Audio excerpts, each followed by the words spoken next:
ત્યારે અમારી પાસે કાંઈ નહોતું, આમ કહી શકાય કે લોકો અમને કોઈ ઓળખતા નહીં, કાંઈ નહીં. અને કે હાલ કરીએ પણ હિંમત જ નહોતી થતી. મને એમ થાય કે અરે આ બધુંય મૂકીને જવાનો વિશ્વાસ જ નહોતો. મજા નથી આવતી, પછી કંઈક થાય છે. આ તો આખી રાત નીંદર પણ નથી એવી કે જુનાગઢ માંથી આપણે આમ જાવું એટલા જલ્દી થાય કે ભાઈ પ્રોગ્રેસ માટે જઈએ છીએ, ત્યાં ફ્યુચર છે એટલે જઈએ છીએ, પણ આમ અઘરું લાગે. તો ભાઈ સામાન મોસ્ટ ઓફ પેક. કોઈક માણસો કામ કરે છે. Hello everyone, welcome back to my Bansi family vlog. જય શ્રી કૃષ્ણ બધાને, જય દ્વારકાધીશ. તો ભાઈ અત્યારે વાગ્યા છે 9:30 સવારના, અને ઉઠ્યા ત્યારથી હારી મજા નથી આવતી, કેમ કે અંદરથી કંઈક થાય છે. આ તો આખી રાત નીંદર પણ નથી એવી.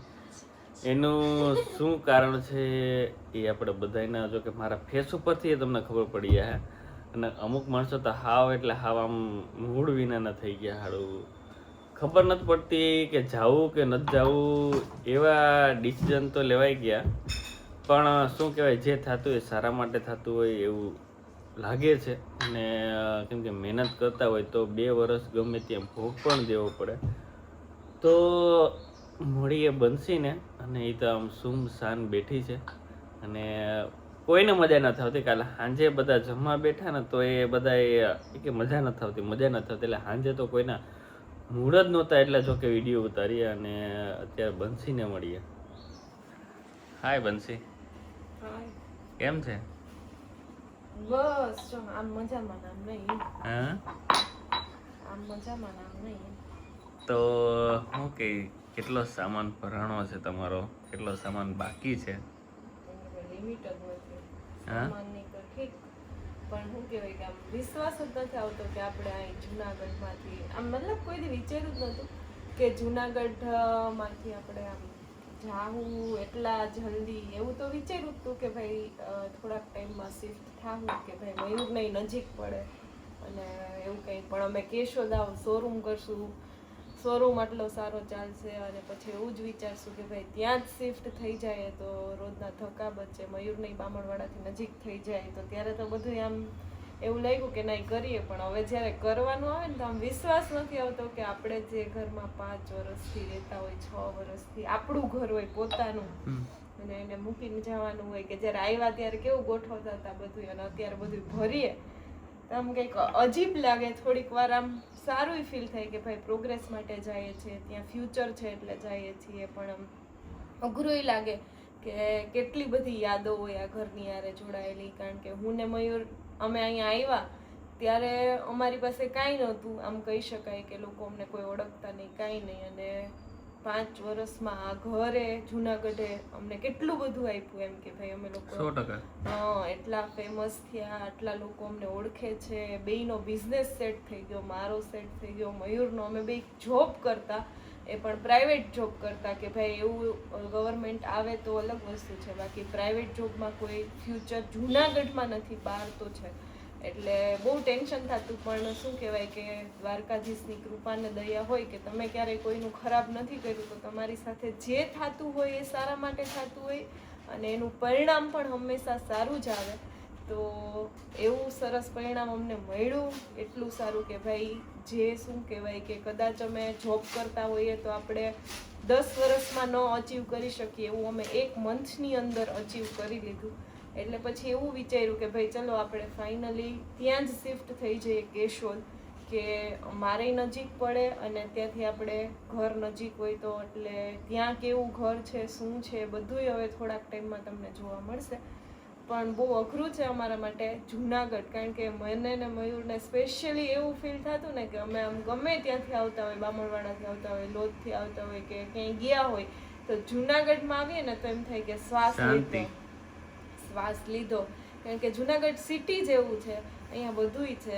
અહીંયા જુનાગઢને મૂકવું તો બહુ અઘરું છે. અમને અત્યારે એટલું ટેન્શન થાય કે કેશોદ ફાવશે, ગમશે કે નહીં. પણ શું કહેવાય કે જ્યાં તમારો રોટલો છે, કહેવાય કે બિઝનેસ છે, ત્યાં તમારે જવું જ પડે.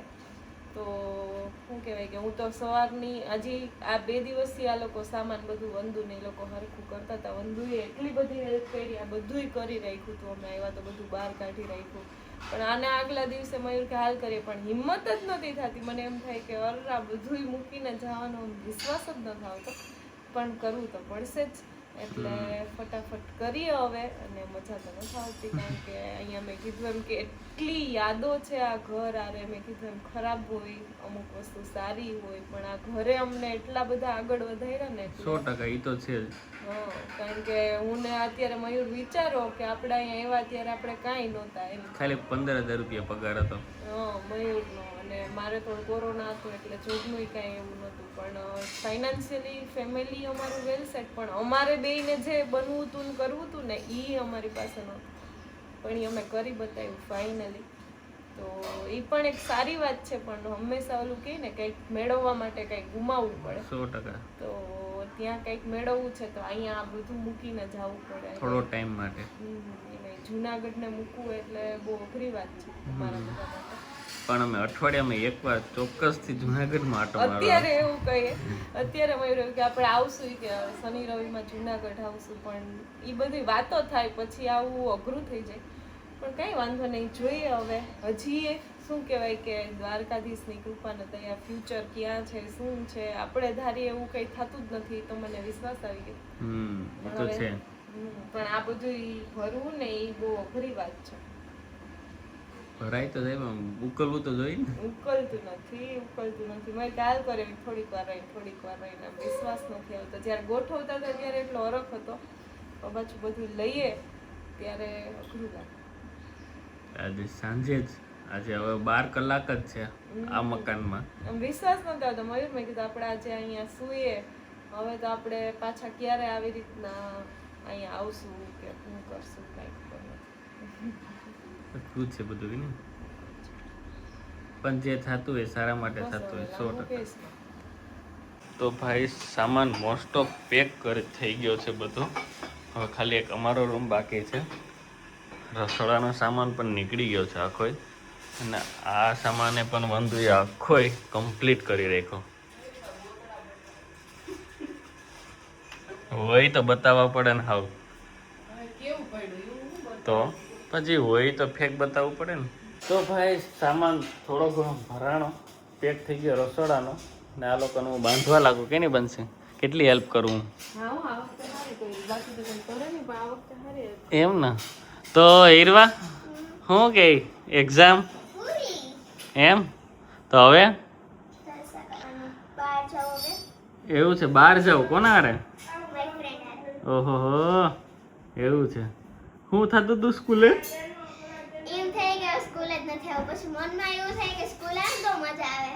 ઓહો હા, ઘરના તાવ સેટ છે ને, તારે વેકેશન પડ્યું, તને કેવું દુઃખ થાય? હા, એ તો કે આજે બધા સવારના પોરમાં એક તો બધા ઇમોશનલ થઈ ગયા હતા, તને કેવું થાય? એમ નહીં, આ ઘર મૂકતા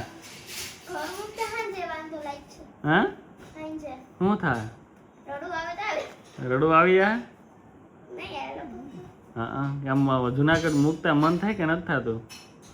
કા હા, પણ એમાં રડે હું હવે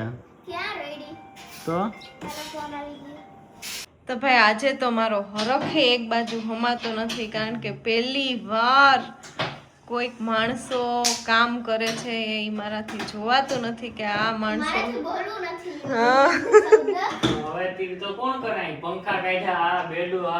મને એવું હતું કે મયુર તમને પંખો અને એવું બધું નહીં આવડે. એસી વાળા હા, અને આ બે બેનભાઈ એક નંબરના કામચોર. ઘડીક થાય ને તો બેહવાનું ગોતે, અડધી કલાકમાં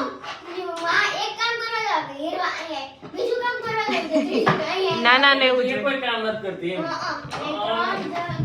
મારે એટલી વાર હોય. અમે આખું ઓલું કરી લીધું તો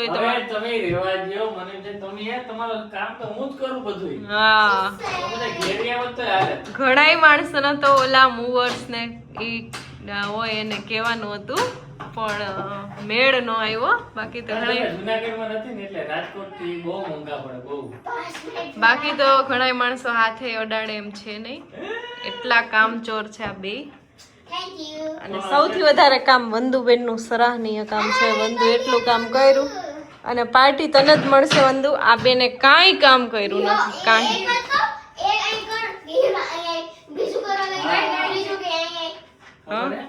અમે જ કર્યું બધું. હા બેઠા બે સેટીમાં અહીં કેટલા કામ હોય. આમ જો કેટલા કામ કરીને આ અમે પણ રૂમ કરી. ક્લીન થઈ ગયો. હાવ અમે ક્લીન કર્યો મેં ને વંદુએ હાવ ઓ વંદુ કર્યું હીરવાએ કાઈ કામ કર્યું હાલો. ખોટા કામ કરવા ચાલો. આમ આમ જાવે ચાલો. આયા અહીંયા જ રહ્યો. એલા ઝડપે ઊભી થાય. મારે એક તો કેટલા કામ છે હજી. મયુરના તો આજ પહેલી વાર મેં આવા જોયા છે મયુરને કામ કરતા. એલા યાર બાકી કોણ કરે આ કઈ દર વખતે હું તો કરું. હા કીધું તો અને મકાન બદલાવવું ને એટલે સૌથી મોટો ટાસ્ક છે કા મયુર. ઇન કરતા એ હોતો હોઈ જાય આને આમાં પૂરી દ્યો. આમને આમ પુગાડી દો. ભાગમાં હોય જાય મજા આવશે મને સામાન એટલો થાય. હજી તો આપણે અહીંયા એટલું કઈ વસાયું જ નથી. હજી અમે અહીં કઈ વસાયું જ નતું તોય. સપનું થયું તો બસ અભી હમ આ ઘર મૂકીને જવાનું લે તીજ રત્ન મહેલ બનાવી હા. હાલો તો ફટાફટ કરી લઈએ અને મયુર કઈક ઠંડુ લઈ આવો અમે ખાવામાં. હાલો રસ લઈ આવો રસ. પાણી પી પી કે આખો સીસો ખાઈ રસ લઈ આવો રસ કાંઈ ના? 20 વાળો કેમ? અહીંથી લઈ જા. દ્યો હા, લઈ લે. હાલો તો ઊભી થઈ જાઓ તો થોડશે ખાવા પીવા માટે એક્સપર્ટ કામચોર. તો ભાઈ અત્યારે વાગી ગયા 6 અને હજી બસ હવે એમ થાય કે થોડુંક પૂરું થયું પણ હજી મયુરનું કામ બાકી છે કારણ કે મયુરે ઓછું કર્યું ને અમે ત્યારે બપોરે સૂતા નહોતા એટલે અમે ઘર નાખ્યું. રેવા દ્યો તમે બધાય.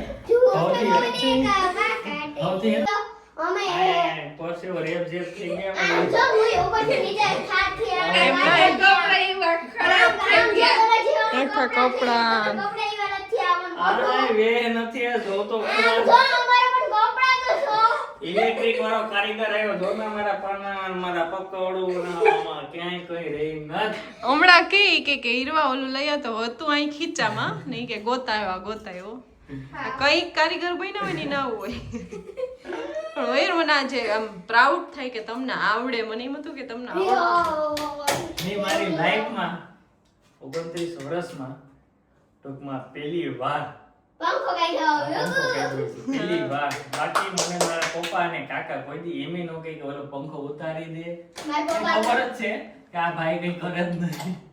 વાહ ઉતરી ગયો. વાહ વાહ તાળીઓના ગડગડાટથી વધાવવામાં આવે છે. તાળીઓ તાળીઓ તાળીઓ તાળીઓ. બસ બસ